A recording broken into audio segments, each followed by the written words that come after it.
Hey, coming at you once again, like the meteor that got the dinosaurs. It's the Rhetoric Warriors podcast. We're looking at the words, people. We're helping the good people beat the bad people with better words. That's kind of our game. I'm Dr. Dan, late night comedy writer, PhD in rhetoric, founder of Rhetoric Warriors. The podcast does three things. We talk to comedians about their politics. I convert conservatives on this podcast because I'm fascinated by the right and afraid of them. And I talk to persuasion pros, especially rhetoricians, more rhetoricians on this podcast than any other podcast in the world. That's my big claim. Today, we have a comedian, comedy writer. I don't think you're not, I know you're not conservative. I don't think you're a persuasion pro. So we're going to drop you right over into comedian. My guest today, provocateur. I wrote an intro for you. You ready? Here we go. Provocateur, small man with a big cigar, late night comedy writer with 4,000 Emmys on his shelf, has 4,000 Emmys. He's won 4,000 Emmys. It's a big shelf. Sultan of Shock, one of the minions of the Dark Lords of comedy. Welcome, Dave. Did he just say that? Weiss. What's up, America? You're a pro. You've done comedy writing. You've done radio. We'll get into all this stuff. Did you ever do stand-up?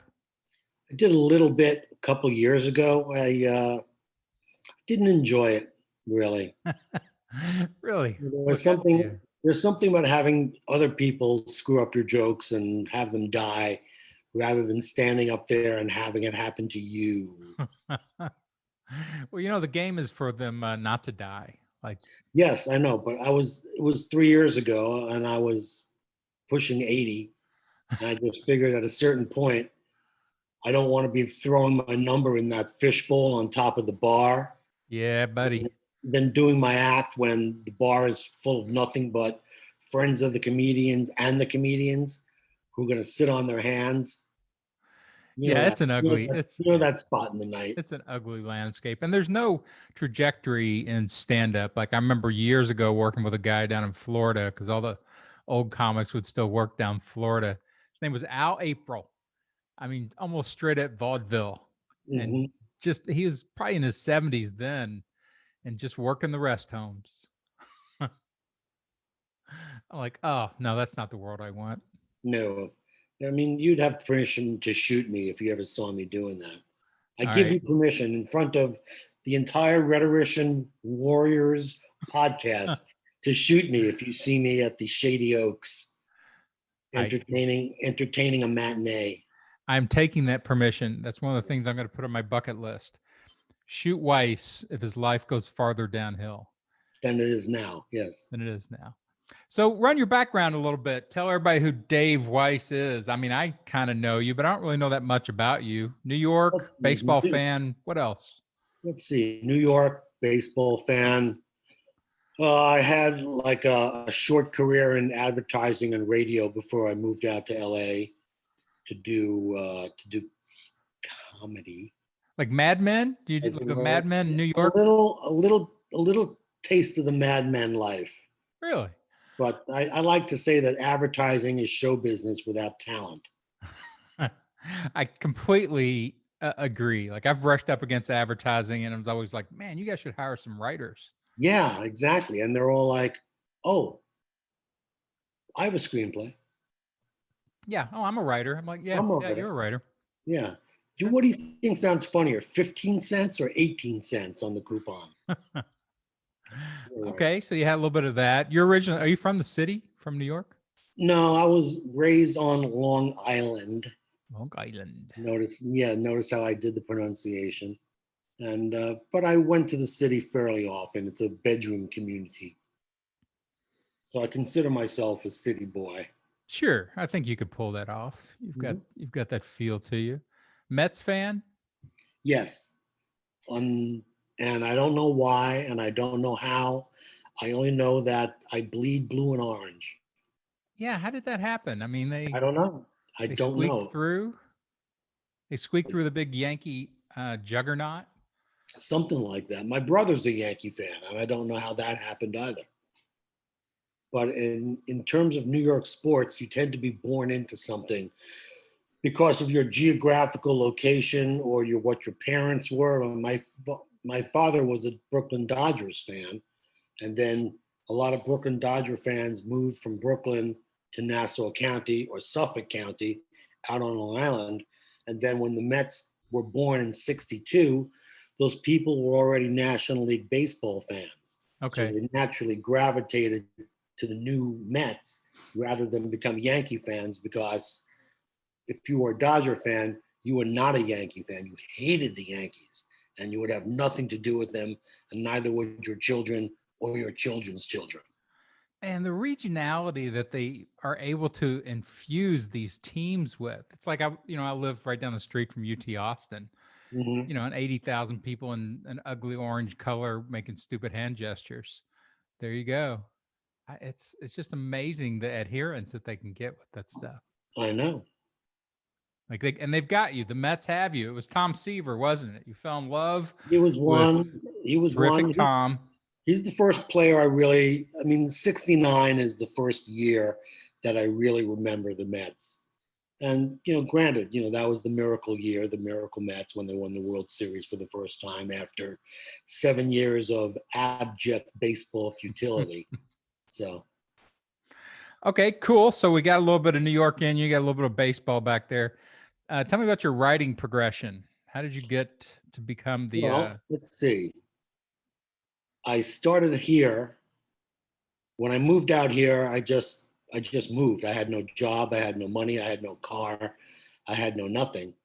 And I started doing crappy jobs at Fox in the tape vault. Yeah, the tape vault. This was before everything was digital. So there were giant master reels that you had to lug up and down the elevators so the editors could work, the masters. And I did that for a while, and that was miserable. Then I did. Vault. What do you want? They call it a vault. What's it going to be? Right. It was in the basement. It was a vault, and you had to do what people asked you to do. It was awful. I should have been fired for the way I treated people. But then after that, I had another job where it was the research company for CBS. They tested all the pilots in the Hollywood Roosevelt Hotel.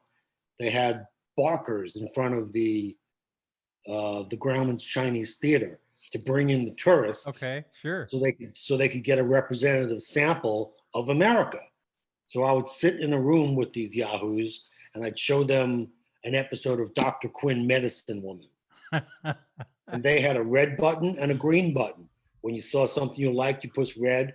Saw something, you know what I'm saying, other way around. Then they had to fill out a questionnaire afterwards. And I would go around, and I had to I had to demographically classify them, which was, so this was 25 years ago. You could still identify somebody by their ethnicity. Yeah, it wasn't not be sued for it, right? Yeah, sure. But they had to write little essays, what they liked, sentences. I was amazed by how many Americans could not write sentences, because I had to read the things and go over them and enter them into the computer. And it was another horrible experience. Yeah, when you peel back the onion and see inside America's actual mind. Like I remember my first year as a teaching assistant, the first time I ever read papers that were turned in at UT Austin when I was in grad school.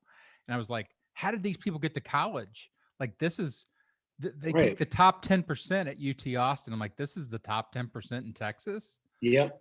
Wow. Yeah, like that.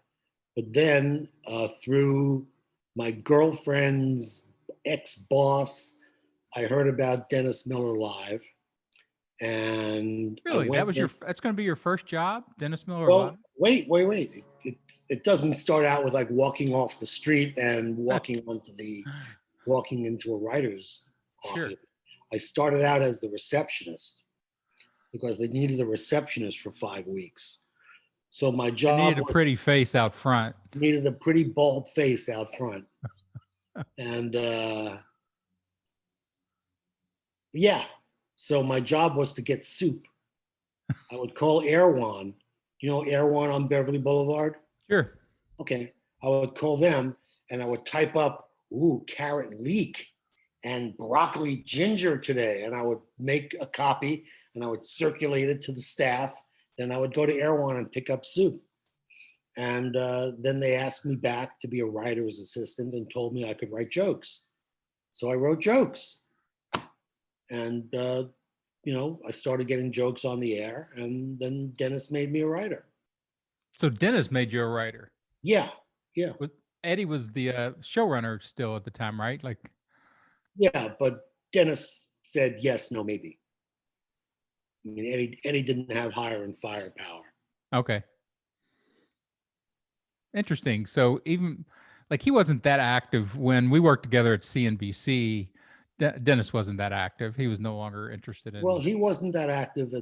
He was more active than he was at that point when you and I worked together.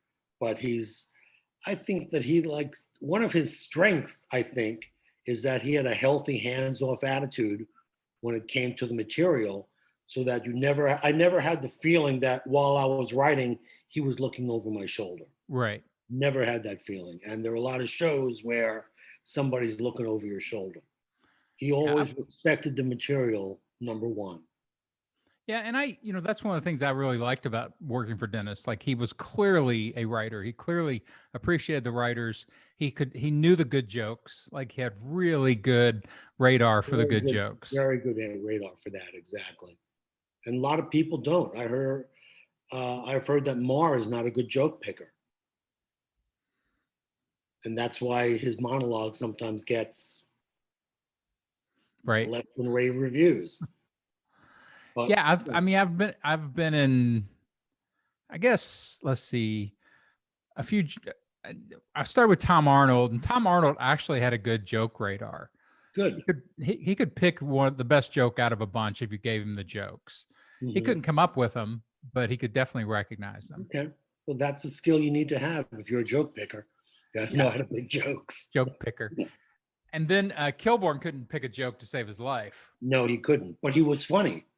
Could deliver a joke and had a sense of humor, but he had no idea when you showed it to something. I mean, when I worked there, he had so little confidence in his own ability to pick jokes and material that he would sometimes bail on bits in the middle of the bit during taping and go to a commercial. And if I were in the booth would be like, holy shit, he just bailed out. We got to fill 7 minutes. Yeah, that was an interesting job for Gibbons when I was there, because he had to support so much of the ligature that Kilborn didn't have. Yeah. And again, look, Kilborn was talented. He could do a lot of stuff really well. But his gaping, comedy weaknesses like that, where he would not understand, the full joke and would abandon all that. Like I saw Gibbons kind of always right up there real close to him, making sure, he could mitigate that as much as he possibly could. So it was a good match, those two guys. Yeah, but I think Gibbons has had a very long career in this business. And I have to say, I don't know anything he ever wrote. I don't know one joke that Mike Gibbons ever wrote that was funny. So I'm not saying he's not talented. I'm not saying he's not a great guy, which I think he is, but I just don't think that he was a, nose in your laptop, I'm going to crank out 50 jokes right now writer. Yeah, I don't think that was him at all. Like I never knew him. I only knew him for the year that I worked at Kilborn with him, and he was really good at managing writers. He was good at managing the room. Again, he made people feel comfortable. He could manage to the sides, and he could manage down. And when you can do that, you're a good manager. Yeah, for sure. I think he was that, but it's like if you or I wrote a monologue joke that crushed, it would stay in your mind for a long time. Sure. And I just don't have a memory like that with Gibbons. So yeah, and their guys, I don't know, maybe it's I'm trying to think of percentage wise, at least 50% of the people I knew as writers in Hollywood, we're not funny. Yeah, well, that's a prerequisite to be a Hollywood writer. Don't be funny. I mean, some of them were clever. Like a lot of the East Coast guys, the Harvard guys and stuff like that were clever, but you couldn't put any of that stuff on stage and get a laugh with it in a club. No, no. See, and sometimes those guys have gone on to bigger and better things, and I keep saying to myself, I know he wasn't funny, and I don't get it, but Well, there's enough funny people around you in almost every show that you can I always guess, siphon off the actual talent that you need. You yeah, don't need that much to run a show, like that much comedy. I guess you can be funny adjacent to be very successful. Yeah, apparently. So take me back to Dennis Miller Live. Talk about that show for take us through it. You started out like what year? Like Well, the first year? it's of the show. Nah, like the second or the third, Okay. I think. And I worked there for probably 4 seasons. And it's, I don't know if you saw this. CNN is doing their story of late night this week. No, I didn't see it. Okay. They're doing another one of those limited series, we're going to take you behind the scenes of late night. Right. And it's like, sure, I could do that for you in about 20 minutes. There's look over there. See that room of people with laptops sweating? That's late night. Right. And so they have, they're interviewing all, and I'm getting off track. My point was that they shouldn't be doing a review of late night of the 80s and 90s, the Letterman Leno wars, all that kind of stuff, without Dennis Miller in it. Right. Yeah. And knowing Dennis, they probably asked him and he said no. But for all the rhetoricians out there, our show was wall to wall jokes. Wall to wall. Wall to wall. From the first word to the last, it was just getting the good jokes out into the world. Right. And it was half an hour, and you walked out of there breathless from laughing. Well, you had what, 6, 7 writers? Yeah, we had 6, 7 writers. We did one show a week, so half hour. That's gonna sing. Yeah. Oh, it was every week. A bad show would still have some huge laughs. Either from Dennis just digging out of a bad joke, or something that you didn't think was going to work that worked, or the other way around. It was live, and live plus a week of writing. Yeah, and distilled down. I mean, that's going to kill. If it doesn't kill every week, there's something wrong with your writer's room. Right. To me, that show had the best production process ever. Like you said, it had a great writing staff. Dennis had all the live chops from stand up. Mm-hmm. He also had on camera chops. The guy could handle 2-camera work. He loves the prompter. He loves it. And I watched that. I've seen so many stand-ups who fail at that juncture, who cannot go to prompter and bring that sort of energy that prompter, demands in order to make it work. Yeah. People probably thought, if you hadn't watched the show before, that he's not using a prompter. And meanwhile, the prompter was like, it was like that big in the middle of the stage. That's funny. Yeah, listen. So who else was on staff there? Hannah was there, right? Jim Hannah was there. Let's see, David Feldman, Eddie Feldman, Leah Krinsky, Jose Arroyo, who I am still in touch with. Jacob I never met him. That's one of those guys I never crossed paths with. He went on to do Mar for a little bit, and now he's still on Conan. He has stayed with Conan till the bitter end. And that has been the longest job in Hollywood, right? Yeah, but hey, I would if you had told me now that I could have spent 20 years on Conan instead of scuffling and scrambling and and writing monologue jokes by myself, okay. Yeah, for sure. And it seems like a very humane place. Kylie seems like he runs probably a good ship, and everybody seems happy there. Yeah, Kylie, that guy Brian Stack. I think he never did Conan. I don't know him. Maybe Oh, okay. I thought you knew the name. Okay, never mind.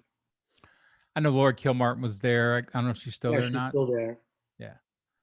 So, so talk about the process there a little bit, Oh, like with sure. the Dennis Miller writing. The process was unusual and unique among all the late night shows because number one, we were only going once a week. Number two, as we just covered, we wrote an enormous amount of material. You would write monologue jokes, and for a monologue on the show live at Friday at 5:30, 10 jokes. So myself, I would probably write 50 per week. So we're talking about 350 to 400 monologue jokes generated per week, distilled down to 10. It's gonna, like you said, it's gonna sing. Yeah, There's there's not gonna be any dead gold. jokes There's in gold that. in there. Just gotta tap it out of the comedy ore. There it is. Just chisel around there. And then we wrote his rant, where we would each write. I was looking at some crap I wrote, and it's all crap, but I was looking at some crap I wrote about coaches, a rant about coaches. And a line that I think he used was, I want to give a shout out to my man, Coach Burry, who was always coaching me on strength and flexibility. And it was only until college that I learned baseball had other positions besides pitcher and catcher. Yeah. But yeah, so we would all write a rant like that. And again, 6, 7 people doing it, plus Dennis, we distill it down into a page and a half of comedy. And then we all did picture captions, which were, we had an account with the AP, the Associated Press. They would send us 30 black and white press pictures a day, the topical what's going on in the world that week. Some of them were just weird. They had no topic whatsoever, a picture of a fish, whatever. And, you captioned those to the best of your ability. So like if you're Dennis, you're sitting at home and you get a picture of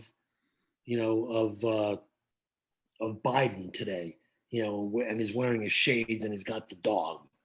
So Dennis would have 15 captions on that to choose from. And then, these were the same process as the monologue, where we'd condense it all down on show day from 100 down to about 25. And some of them would die that you didn't expect to die, and some of them would kill in a fashion that they would cut back to a one shot of Dennis, to have him baste himself in the admiration, the applause, and the hilarity. Yeah, it's really interesting when you think about what the production process itself does to either kill the yield or ensure the yield's going to be amazing.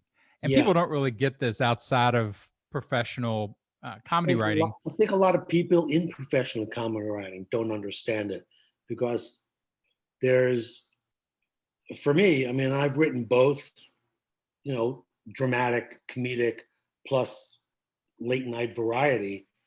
There's a purity in the product, I think, that comes from people working monk-like, by yourself, illuminating that Bible manuscript and then bringing it all together, rather than 7 people sitting in a room trying to come up with the best Bill Gates divorce joke. Yeah, I hated that process. I hate group writing. That's just my experience. I find the group process like that. Maybe later on when you're polishing, you're trying to beat jokes and things like that, you want that kind of verbal energy. That's a group setting right before a show. When you've got something amorphous and you're looking to put the edges on it and all the finishing touches. But to generate the product, I prefer if everybody is just looking at a blinking cursor. It is the trolls in the mountain. I had, Charcalis on here a few weeks ago, and Sure, he knows Peter? what I'm talking about. Yeah, Yeah. I was with him at Kilbourne. Okay. And he was the ultimate troll in his office. Like, I never heard the guy say a funny word in the room, but you send him back to his office and he comes out with the 4 sharpest jokes in the show. Yeah. And if you don't know that, if you don't know how to work with that kind of talent, with the different ways that talent works and cobble it together into a staff, then you miss all those isotopes that you get if you really do understand these people and the way that they create. Well, when you put product first before people and their interests and their politics, then for me, comedically, entertainment wise, that's where you get the best work. I mean, there's a phrase in Hollywood called, it's said like being noted to death. Mm-hmm. In other words, like we could, even on our show, we would get notes from HBO every once in a while. Oh, we thought this might have been funnier this way, might have been funnier that way. And we would all pretty much just go fuck yourself. I spent all week in a room by myself with the lights off, writing jokes. Yeah, when I was at Best Damn Sports Show, they had originally, when they launched that show, it was supposed to be half comedy, half sports. So they had a comedy EP and a sports EP, and they co-produced the show. And so the comedy guy did all the comedy bits and sketches and jokes and everything else. But then they decided, like Fox does, to come in and just start cutting budgets. So they got rid of the comedy EP, and the sports EP took it over. And so we now had to run jokes past him. This guy had no sense of humor whatsoever. Of course, he would line item our jokes. He'd be like, "Not that one, not that one." Work on, like, what? And I said to him once, like, "You have 6 professional comedy writers here. Why don't you let them choose?" And he's like, "This is my show." I'm like, "I get it, dude, but come on." All right, come on. Well, that's the prime example of what happens when something is choking off the comedy flow. And granted, the Best Damn Sports Show isn't around anymore. Well, they killed it. It was super successful. Well, they killed it, right? They killed it by putting that guy in charge. It went to 2 hours a day, 5 days a week at one point. It was so popular. Yeah, I remember. They're like, "Oh yeah, now we got to cut the budget." I'm like, "You got to do what?" There is no budget. There's no production. It's a cable show anyway. I was getting like $800 a week. It was crazy. Not even Guild. Yeah, it wasn't even Guild. So talk about this. Like, you are famous for having, writing the dark side of comedy. I introduced you this way. I think David Feldman gets some of this too, right? Has a darkness in his writing. Yes. But there's a certain layer of comedy writers that's their go-to. That's what sings to them the most, is the dark punch. I have found that when in fact, I was reviewing a lot of my jokes this morning for another Texas podcast with bald people that I do. And they're everywhere. They're everywhere. And I have to go through my jokes and say, okay, this one will work. It's not my favorite, but the bulk of people will understand this joke and it's funny. Then I'll come to another joke, say, I love this joke. Dan loves this joke. Nobody else will get it. And it's just, you got to delete it as much as you love it. It hurts though. And then there are jokes that are, you're right, it hurts like hell that people won't get it because it's too dirty, too mean, too dark, too racist. You can't, if you took a random sampling of Dennis Miller Live shows right now and looked at them, I would say 50% of those jokes would not make it onto the air today. Yeah, it's a complete because of the subject matter. Yeah, and it's a different reception environment, and you can write to anything. You know this as well as I do. If you're a professional comedy writer, a professional writer, you can adjust to whatever rules they give you. You have to. But your core, the best stuff you're going to write is in your core. It's what your natural voice does. And so we're literally killing our best comedy all the time. Exactly. Well, one thing I discovered on my own was that the hit rate when you're writing monologue jokes is 10%. Every 10 jokes that you write, there's one that is it just doable and funny, and that one's a keeper. The rest, for whatever reason, they have to go in the garbage. And and what's great about writing on your own, one thing great is that everything is saved. So then I can go myself to my jokes and say, okay, like I wrote a bunch of Willie Nelson jokes the other day for his birthday. And hit me with a few. Let's hear some of the Willie Nelson jokes. Let's see. Well, it's Willie Nelson's 88th birthday today. You know what you get when you subtract 420 from 88? Neither does Willie. Let's get high. Hey. So, and it's, it might work because people know Willie Nelson's a pothead, but if you don't know Willie Nelson's a pothead, which is a possibility, like my mom doesn't know Willie Nelson's a pothead, so you lose audience that way. And as much as it kills you because it's a halfway decent joke, if they're not with you on the setup, they won't be with you on the punchline. Yeah, and there is that whole thing about you have to please the audience. It's entertainment, it's not art. So you're not supposed to just be self-indulgent and obscure. But I will say this, and I've had this argument in a few different ways with people for 30 or 40 years now.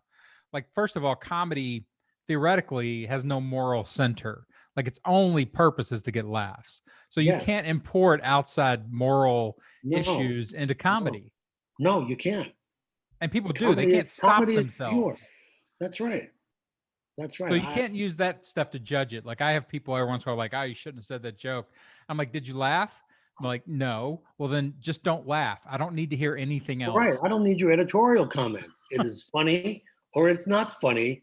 I don't want notes from you. No, exactly. I'll write more jokes. I mean, I write probably 2,000, 2,500 jokes a year on social media. I just to entertain myself. I collect them in my own stuff, and then I put them out there, and somebody will read it for months and not say a word. Then I'll say a joke they don't like, and then they decide that that's when they have to speak. I'm like, well, what about the 2,000 other jokes that you read? All right. I did a couple of weeks ago. This is a great example of that. Stephen Colbert had posted on Twitter a lame joke about something. I think it was a COVID joke. And it pissed me off because, first of all, the joke was lame. Second of all, they put it up on Twitter like it wasn't lame. Right. Three, it's Stephen Colbert. They have to know that that's a lame joke before it goes through 3 levels of managers and gets to the air. And I pretty much did all that in my little tweet. Hit send, 11:30, I might have smoked a joint. I don't know. I don't know if anything like that was going on. So, but I got so much angry responses from it. It was just a joke. From just like people commenting? Yeah. People, regular people, America. Not comedians. That's why on all my stuff, I don't open up comment channels. I do not want to hear anybody respond to anything I say. Because then they'll be in my head. And then I have to start worrying about crafting the jokes. And I'm not getting paid to do this.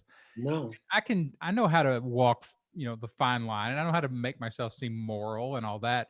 But really, again, if you're just defending the comedy art, I want to hear the worst thing that Dave Weiss thinks. Well, I'll have to email that you privately. Anytime the writer's room stuff leaks out into the real world, right? I used to have Oshak and I were great at, hitting each other back and forth with horrific jokes. And I'm like, if any of this ever drifted into the real world without the comedy confines around it, we'd be hung. We'd be killed. And I think about this from time to time, when I'm writing and I'm explaining, or I'm out in the dating world, Dan. Are you not? I am. I'm going to be very circumspect when I say this. But when I'm explaining to people what I do and how how jokes are written, they're always amazed. And I think to myself, I have no other marketable skills, which is a problem. If I wasn't funny, I'd probably be homeless. Because You can be both. There's probably funny homeless people too. I never wanted to do anything else but be a Hollywood comedy writer. I'm glad that, I'm not 58 and bitter and twisted. I mean, I'm bitter and twisted, but for other reasons. But it wasn't for good reasons. You came in bitter and twisted. I came into this world bitter and twisted. Thanks, Mom. Thanks, Dad. So take this idea, so we're now talking here, like we've both had careers writing, and I probably never really wrote dark for a living. Like I'm pretty comfortable in the middle. Like I can write clever. That's my sort of idiom that I always made a living with, is just clever. I love writing dark, and I've sold dark to comics and stuff forever. I would love to be able to do it, but I could never make it work on stage. Something about bald white guy looks like me, it comes off too rough. Yeah, see, I can make it work.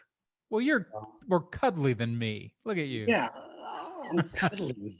See that, ladies? I'm cuddly. The dark, cuddly Dave Weiss. The dark, cuddly prince. But I always enjoyed it, and I really love those kind of writers, and I've had some really favorite writers and comedians over the years who do dark stuff and work those areas. And I think Dennis was an interesting example of somebody who, for years have worked the intellectual side of things, but had the kind of cover of being the liberal prince, right? Mm-hmm. When you lose that political cover and that social cover and you move over to the right and you start doing dark stuff or write on, the money harsh jokes, man, there's no cover at all. No, the cover gets yanked off you pretty quickly. And there's a reason there's almost no such thing as a conservative comedian. We could spend another 2 hours on it, and how it's just not funny, when you're, that punching down, punching up. I'm not a huge proponent of that. I think funny is funny. And, there's a certain, you can't be too mean, but you got to be able to take a joke.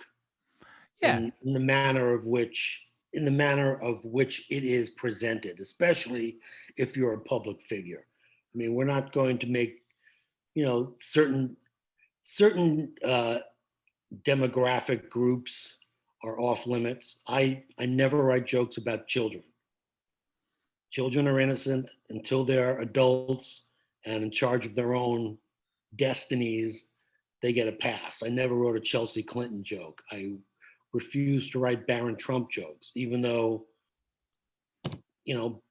there's a lot of Barron Trump jokes to be written. Yeah, you could do those jokes. But he doesn't, he doesn't deserve it. He was born into it. He doesn't deserve it. Right. So you have some standards for who can't be. I have some standards for who gets a pass. Not many. When I tell people, like when they find out, that I wrote for Dennis Miller, everybody wants to assign your politics to the person that you work for. Yes. I'm like, yeah, I also worked for Tom Arnold and I wasn't an idiot, and I worked for Kilborn. I wasn't a frat boy. Yeah. So you tell me, like I always tell people, like Dennis assigned political angles himself. The writers didn't do that. Most of those writers were all liberals. Yeah. The one direction that he gave us was don't do Bush jokes because I'm not going to tell them. So yeah. I didn't write any George Bush jokes. So okay, fine. Yeah, everybody has limits. Like when I was at Best Damn, the producer was best friends with Pete Rose, so he wouldn't do Pete Rose jokes. That's unfortunate. There's a lot of good people. Right? Like this was when Pete Rose came out, and I bet Pete Rose would have loved them. Yeah. So there's always restrictions like that, right? So yeah, always.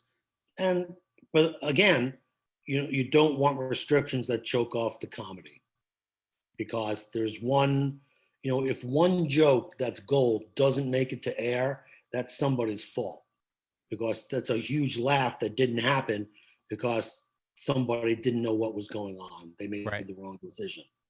And you got to, I like to put people in positions to succeed, not in position to fail. Well, talk about when you moved over to being Dennis's sidekick, like on air. Because I remember On that. the radio? Yeah, because somebody told me that was happening, and I'm like, what? I said that's an odd pairing, which sometimes is great. I mean, an Yeah, odd pairing well, is great. But I I never thought, saw you as a sidekick type. You're more like the guy in the back whispering horrible shit.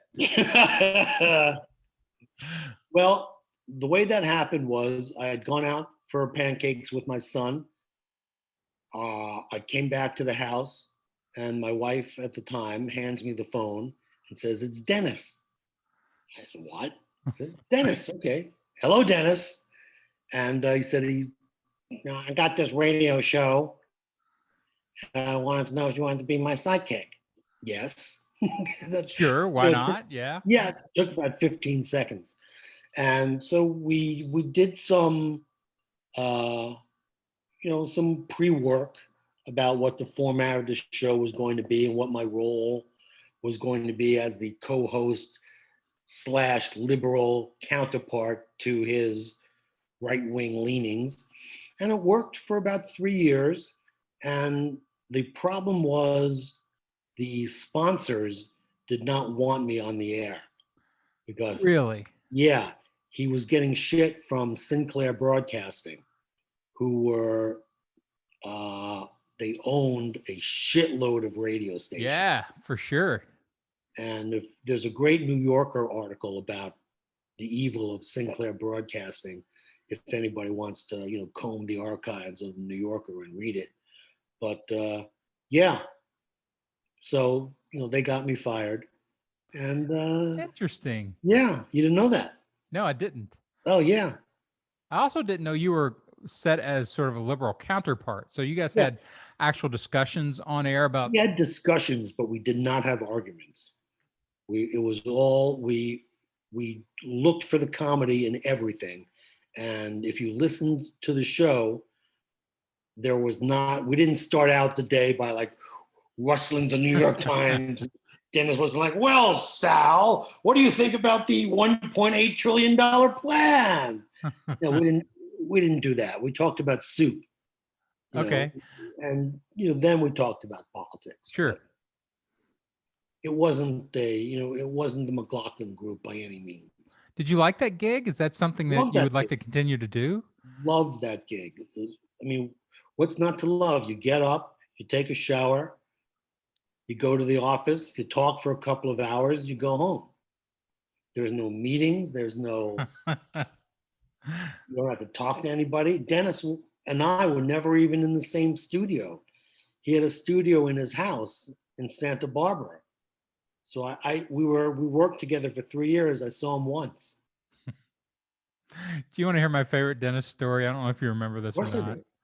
When we were at CNBC, we double tape on Tuesday, Thursdays. So Sure. he came in from Santa Barbara and would be there for those 2 days. And I remember in between breaks, in between the two shows, like we would bus audiences in, and he came back for the second rehearsal, all ticked off about something. And I don't remember who it was that asked him what the problem was or what was going on. He's like, because I was just out back. I used to be the cultural zeitgeist of this country, like the comedy zeitgeist. I had my finger right up it, and somebody just came up to me and was like, "Hey, man."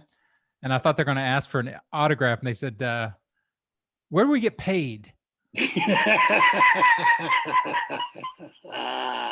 Where do we get paid for sitting in your audience?" And he's like, I gotta get back. This is killing me. That's a good one. Yeah, but that's an inside, dark, seamy side of Hollywood type thing. For example, I was one of my first gigs was I co-wrote with my ex-wife a Grace Under Fire script. She was working on the program, and we nudged them and nudged them and nudged them, and they let us write a script. So we were invited to Brett Butler's. That was a good show for a while. Brett Butler was good. Yeah, we were invited to her house for a holiday party. And Joan had been telling me stories up until then about just how unhinged she really was. But she was still controllable. It Right. wasn't okay. So we walk, we drive up into the Hollywood Hills, up Woodrow Wilson Drive, and it gets quieter and quieter and quieter. And so, we pull up to the big house and, they look at you, the buzzes in. We park, walk up into the house, and, and the doors are open, party's going on. And my wife is a few steps ahead of me, and lo and behold, Brett is right in the doorway. And, oh, Brett, I'd like you to meet somebody. This is my husband, David. And instead of saying hello, she flashes me. I swear. She had just gotten new texts and she needed me to see them. Wow. That's solid. That is good Hollywood. It happened. It happened. That is and good. I could not unsee them. Well, the way I met Dennis, I was talking to some of the writers in the hallway on the first day, and I was standing there, and somebody punched me in the back, and I turned around. It was Dennis. Yeah. And he's like, "You're the new writer?" I'm like, "I better be, otherwise I'm going to kick your ass." Yeah. Oh, I can't do that now, Dan. Can't do it. Can't do it. Hollywood is restrictive, which is weird. You think the whole comedy thing and the creative thing would give people license, but it also gives license to import, a lot of oppressed groups and a lot of underrepresented groups and things like that, which imports all the politics of it. It's so hard to do comedy on eggshells and avoid the political transgression. It can't be done. If you told me right now to assemble a writing staff and put on a show today at 5:30, it's 1:45, I could do it. But it wouldn't be the writing staff that would reflect the woke consciousness of the United States of America. For sure. I mean, but I'm saying, who gets in a lineup of writers, and Dennis was really good about this. He insisted that Eddie take the names off of every package. So he didn't know who had written the jokes. He would just say package A, package B, package G. So he never could be accused of playing favorites or catering to woke sympathies. He only picked the funniest stuff. It is an odd issue, though, because I know when I watch shows that have been written predominantly by female writers, I can tell, the jokes are different. I can tell that even in narrative, I can usually tell if it's been directed by a woman writer versus, sort of a traditional white male director. Not that one's better or worse than the other, but it has a different feel. The instincts are different. The timing's different. And that's not always just gender, but it goes across. Like, I taught screenwriting at UT Austin for a while, and I had a lot of people come from other cultures and try to write American screenplays. A kid who had grown up in India, and he had decent English skills, but he did not have the story structures that work in America. And his sense of humor completely off. It's all different. And I'm like, I should fail you. I mean, because you're taking a mainstream American screenwriting course, and you're not hitting any of the beats. You're not hitting any of the notes correct. Right. So I gave him a C, and then he got really upset that he got a C, and he sued the dean. So I sympathize with it. I came from working class, like Kentucky, which is not like most people in Hollywood are not working class Kentucky. I can tell you that. No, that's true. So I was on staffs with guys from the East Coast constantly. Yeah. But I'd worked enough in that culture, and I didn't always feel conversationally simpatico, but comedy was simpatico, so it was fine. If everybody speaks the same comedy language, that's okay. Chances are, I mean, let's see, on the Dennis Miller writing staff, 3 New Yorkers, Eddie, upstate New York. You were from Kentucky. Oshak was from Memphis, right? Yeah. I don't remember where some of the other guys were from, but it was not a New York East Coast heavy writing staff. I don't think. Well, it was about half. That's what you're saying. Half. Often it's 80% or more. It could have used some more women, I think. I think. Yeah, my favorite comedians, I mean, are female. Like there's something about Yeah. female sense of humor when they Was it just maybe it's because no, go ahead. like Maria Bamford, some of the people that just do really, they have just an odd mind that I can't predict. I just Okay. enjoy the fact that I cannot predict the comedy that's coming. So, okay. But you follow stand up a lot more heavily than I do. So when it comes to female stand-ups, I think I probably like more of the more prominent ones. I like Sarah Silverman. I like Yeah, great. Yeah. like Margaret Cho. They consistently make me laugh. But when if someone comes out and says, "Hey, what's up, party people?" I'm out.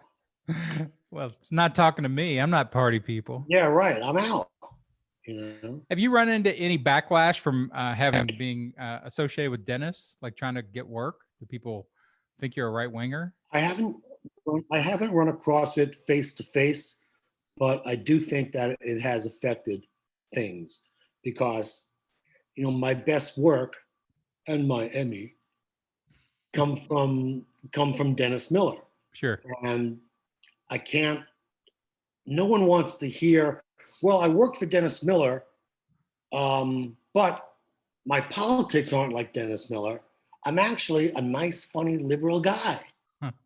Hey. And that just falls by the wayside because people who have the power to hire you are often ignorant. What? Executives? What? Executives, right. And they'll see something that they don't like and they just, put your material in the shredder. Well, anything that disqualifies you, any DQ at all, they'll use because there's usually so many people applying for things that they're just looking for ways to shear it down. And they also know deep down that they know nothing about picking good writing or picking funny writing. So the only way that they can look important and look busy and look relevant is to make decisions based on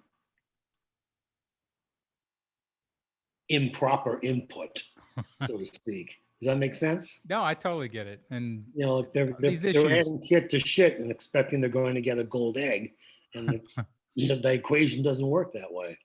Yeah, and issues of competence are everywhere in every industry, and comedy is particularly frustrating because as you get older, like when you talk about demographics and the way different demographics are taught or treated, the older demographic, like being an old white guy right now, where are you going to work? You might as well be dead. And I've seen this across many different guys that I came up with, and I know they're talented. And I get it. Like it's a young person's game in a lot of ways. Everybody's got things working against them, but this one, man, I just don't know. Like that's one of the reasons why I'm not interested in trying to get work in Hollywood again.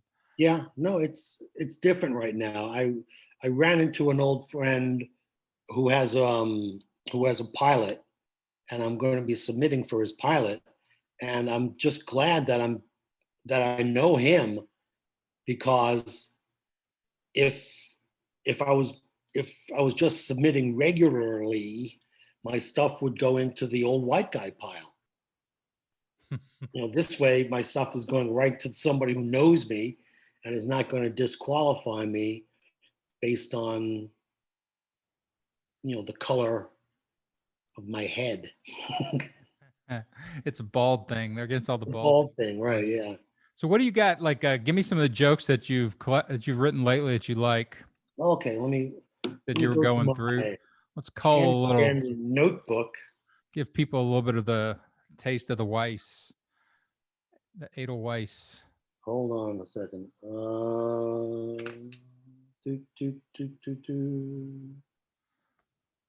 So that's just Linus is a bigger loser than Charlie Brown. Why do you say that? Let's explore Linus. Linus is a bigger loser than Charlie Brown. Well, first of all, he still carries a blankie. He does carry a blankie. Yeah, he carries a blankie. And Charlie Brown has dreams. He's trying to get somewhere. He's trying to pitch. He's trying to kick the football. He's trying to date the little red-haired girl. What the fuck is Linus doing? He's carrying a blanket and giving everybody directions. Given, Get a yeah, life, Linus. preaching. He's a blanket Waiting preacher. for the great pumpkin. The last time I went on stage doing stand up, I hate doing material anymore. It's so much more fun to just Hey, walk where up you and from? just start whatever. But I usually think of something that week, and that week was I noticed that Winnie the Pooh didn't have fingers, Didn't have pants either. and I'm like, but I walked up and was like, so what? Hey, what happened to Winnie the Pooh's fingers? Like, what's your like? He's got a thumb and an oven mitt. What happened to that thing's fingers? And people were just like, so I made them theorize about it for 20 minutes. I always wonder what happened to Whoopi Goldberg's eyebrows. Every once in a while, put on The View and notice that Whoopi has no eyebrows. Really? You really, honestly and truly. She doesn't even bother to draw them on. She just doesn't have any. I remember when Carrot Top walked into the Hollywood Improv one night and he had gotten the tattooed on eyebrows Mm-hmm. for Vegas, super big and super dark so they could see him from the cheap seats. And I've known him forever. And I'm like, hey, Scott, hey, who let Lauren Bacall in the door? He's like, fuck you, man. Lord McCall. Oh, that's a good one. What else you got? Linus? Yeah, Linus is a jerk. He's a preachy jerk. He's a preachy jerk. Everybody's a jerk in Here's something. Charlie Brown. Wait, where is it? Where is it? Oh, I'm 58, Dan. A threesome for me is having porn on 2 screens. I like the fact that if you're a heavy Christian and God's always with you, you're always in a threesome. Hey, I like that one. Oh, by the way, Jesus is not coming back. You know why? Because every time he does come back, we just kill him again. Right? It seems like a pretty straight up agreement. Yeah. Go up. He doesn't want to come back. And if he does come back, I'm not teaching him how to drive. Oh, there's so many. If Jesus had just pulled out a cell phone or just a piece of pizza or something that showed that he had some type of actual supernaturalism to him, like if it just suddenly said iPhone in the Bible. Yeah, right. That would make it a lot easier to believe. I also love when you compare, there are parts of the Bible that are, in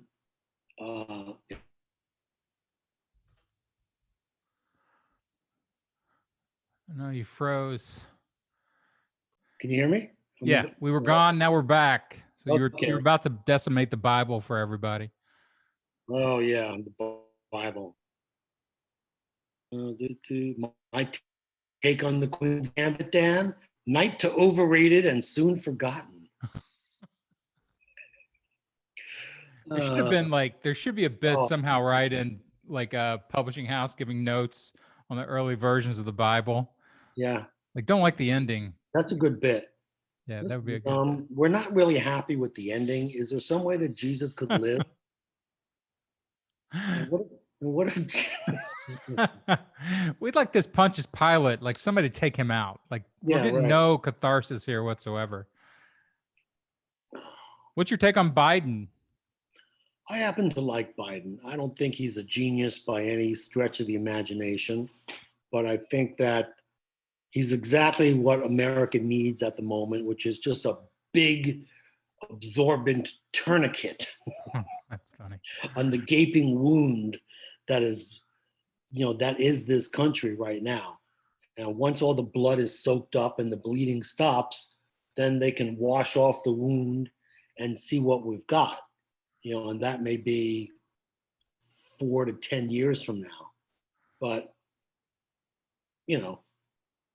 that's the way it has to be. Do you have any theory on any of that stuff? Like I do converting conservatives and I sort of have rhetorical apparatus for helping that happen. But what do you have from the twisted mind of Dave Weiss about now, there's conservatives and then there's Trumpers.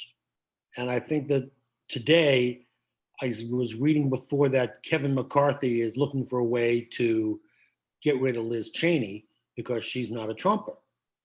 And that is going to lead, I think, that might be the first domino in the real splitting of the Republican Party into traditional Republican values, conservative, small government, whatever else they stand for.